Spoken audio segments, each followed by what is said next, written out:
Ang labo na ng mata ko paggabi. Naku, baka may vitamin A deficiency ka na. Pero ano nga ba ang vitamin A deficiency o kakulangan sa vitamin A?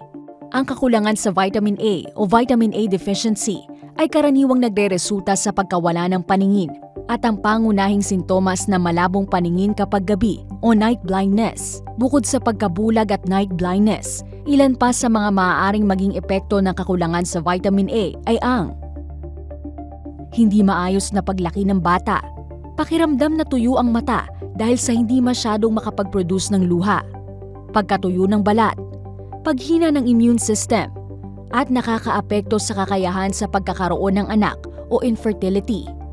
Ang pangunahing sanhi ng vitamin A deficiency ay ang kakulangan sa mga pagkain na mayaman sa vitamin A. Bukod dito, maaaring may sakit sa atay o kaya ay may medical condition na apektado ang bituka tulad ng celiac disease, kaya hindi kaya ng katawan na mag-absorb o makakuha ng vitamin A sa pagkain. Maaaring maiwasan ang vitamin A deficiency sa pamamagitan ng pagkonsumo ng mga pagkain na mayaman sa vitamin A.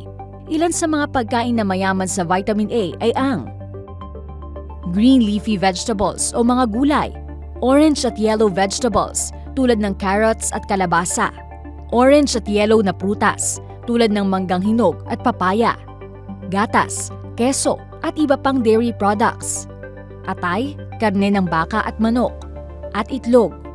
Karaniwang binibigyan ng mga doktor ng vitamin A supplement ang mga may vitamin A deficiency. Pero tandaan na kapag umiinom ng vitamin A supplement, mas makabubuti kung iinumin ito with meals o kasabay ng pagkain na may healthy fats o oils tulad ng avocado, nuts at itlog. Ito ay dahil sa ang vitamin A ay fat-soluble. Ibig sabihin, na-absorb lamang ito ng katawan sa tulong ng fats o oil. Bago uminom ng vitamin A supplements, mas makabubuti na kumonsulta muna sa doktor dahil kapag nasobrahan sa vitamin A, ay maaaring magdulot ng toxicity o sakit sa atay. Now you know!